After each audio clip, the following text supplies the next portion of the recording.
বন্ধুগণ নমস্কার। প্রথমে আমি আপনাদেরকে অনুরোধ করব আপনারা আমার এই চ্যানেলটি সাবস্ক্রাইব করবেন। আমেরিকাতে এখন একটা অচল অবস্থা। আমেরিকায় শাটডাউন চলছে। সেই শাটডাউনটা 34 দিনে এসে পৌঁছালো। সরকার ফেডারেল যে স্টাফ তাদের কোনো বেতন দিতে পারছে না, অর্থাৎ সেন্ট্রাল গভর্নমেন্টে যে কর্মচারী ওখানে বলা হয় তাদের বেতন দিতে পারছে না। এই শাটডাউনে দেশে একদম অচল অবস্থা। জিনিসপত্রের দাম আকাশ ছোঁয়া এবং সরকারি কর্মচারীদের হাতে পয়সা নেই, ফলে বাজারেও পয়সা নেই, বাজারেও একদম বসে গেছে যাকে বলে। এই মতো একটা অবস্থায় ট্রাম্প সরকারের যে অপদার্থতা, সে অপদার্থতা নিয়ে ডেমোক্রেটিকদের যিনি হাউস ডেমোক্রেটিক লিডার হাকিম জেফরি, তিনি একটা নিউজ কনফারেন্স করেছেন এবং নিউজ কনফারেন্স করে সেখানে তিনি বলেছেন যে এটা হচ্ছে ট্রাম্পের প্রশাসনের এবং ট্রাম্পের নিজস্ব ব্যর্থতা। গরিব মানুষের জন্য কিচ্ছু করেনি, মেডিকেল হেল্প কিচ্ছু করেনি, শুধু নিচের এবং ধনী লোকের জন্য যাবতীয় ব্যবস্থা করেছে। আপনারা তার বক্তব্যটা একটু শুনুন, তারপর আমি আপনাদেরকে আবার বলবো। জীবনটা ভালো করতে পারে, খারাপ না করে। হেলথ কেয়ার ক্রাইসিস জন্য কিচ্ছু করছে না। A partisan Republican spending bill that continues to gut the health care of the American people.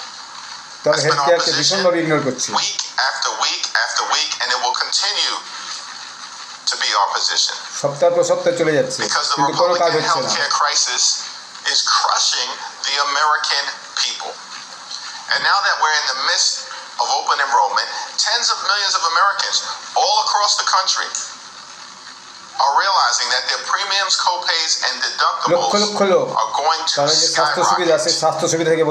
In some cases, $1,000 or $2,000 more per month that working class Americans are being asked to pay. No one can afford. $1,000-2,000 করে তাদের হচ্ছে যে বেড়ে গেছে, তাদের হচ্ছে যে তাদের খরচ বেড়ে গেছে।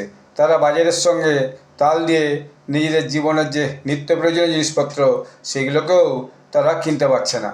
তো এরকম একটা কন্ডিশনে আমেরিকাতে একদম যাকে বলে সরকার বসে গেছে বলে তার এটা অভিযোগ।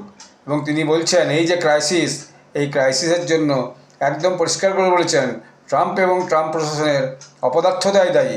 তারা ঠিকভাবে দেশের জনগণের উপকারের জন্য যা করার সেটা করেই না, নিজেদের স্বার্থ এবং কিছু ধনী লোকের স্বার্থ রক্ষা করছে, যার জন্যে দেশে আজ একটা এরকম অচল অবস্থা।